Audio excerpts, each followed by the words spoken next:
ऐसे drama serial इश्क में तेरे सदके की नेक्स्ट आने वाली एपिसोड में आप देखेंगे कि जब अरुष्मा कहेगी कि देखो आंटी, मुझे आखिरकार इस घर में ले तो आई है, लेकिन उनके नजदीक मेरी कोई भी अहमियत या वक़्त नहीं है। तुमने देखा नहीं कि किस तरीके से उन्होंने आज भी मुझे इग्नोर किया और वो चली गई हैं अपनी उस सो कॉल्ड भतीजी से मिलने के लिए। इस पर कहेगा जब सलार के तुम क्यों नहीं ये बात समझ रही हो कि उन्हें उसकी बहुत ही ज्यादा फिक्र रहती है, वो उनके यतीम भांजी है और तुम जानते हो कि अब से नहीं बल्कि उन्हें बहुत पहले से ही उसकी फिक्र रहती है। अब ऐसा कौन सा अनोखा हो गया है? रुष्मा, तुम इतनी इतनी बातों का बतंगड़ मत बनाया करो, आखिर तुम्हें मोम घर ले आई है ना, तो अब तुम क्या चाहती हो? इस पर कहेगी अरुष्मा के अच्छा तो तुम्हें ये बात बुरी लगी है, अगर तो तुम्हें इतनी ही हमदर्दी थी उस नूर से तो तुमने उसको तलाक ही क्यों दी थी? उसे रखते ना अपनी जिंदगी में और मुझे शामिल करने की कोई जरूरत नहीं थी। उधर आप देखेंगे कि जब बार बार रुष्मा तंग करेगी सलार को तो वो बहुत ही ज्यादा परेशान हो जाएगा और वो नूर को फोन करके तंग करना शुरू कर देगा और कहेगा कि तुम्हारी वजह से मेरी जिंदगी बर्बाद होना शुरू हो गई है, तुम्हारी वजह से अरुष्मा मेरे साथ सही तरीके से बिहेव नहीं करती और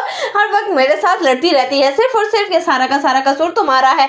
मैंने आखिर तुम्हारा क्या बिगाड़ा था? तुम्हारी वजह से मेरी जिंदगी बर्बाद हुई। अब तुम देखना कि किस तरीके से मैं तुम्हारी जिंदगी बर्बाद करके रख दूंगा और जिस तरह से जुल्फिकार शाह तुम्हारी मोहब्बत में पागल हुआ बैठा है ना, देखना कि मैं किस तरीके से उसको तुम्हारी जिंदगी से निकाल के बाहर फेंकूंगा। इस पर कहेगी नूर कि मैंने आपका आखिर क्या बिगाड़ा है? आप मुझे सुकून से क्यों नहीं रहने दे सकते हैं? पहले आपने मेरी जिंदगी बर्बाद की और अब जब मैं अपने घर में हूं तो भी आपको सुकून नहीं। इस पर कहेगा जब सलार के मैं इस वजह से तुम्हें सुकून से नहीं रहने दे सकता हूँ नूर, क्योंकि तुमने मेरा सुकून बर्बाद करके रखा हुआ है। तुम्हारी वजह से तुम जानती हो रुष्मा और मेरे रिश्ते में किस कदर परेशानियां आ गई हैं। अगर तो तुम मॉम से कहोगी कि वो तुमसे कोई भी ताल्लुक ना रखे और रुष्मा के साथ अच्छे से बिहेव करे तो फिर ही कुछ हो सकता है, नहीं तो नहीं। जब नूर फोन करेगी आखिरकार अपनी फुप्पो को और कहेगी कि फुप्पो आइंदा आपको यहाँ पर आने की या मुझसे राब्ता रखने की कोई भी जरूरत नहीं है, अगर तो आप चाहती है कि मैं अपने घर में ठीक रहूं। इस पर अंजू कहेगी कि आखिर ऐसा क्या हो गया है?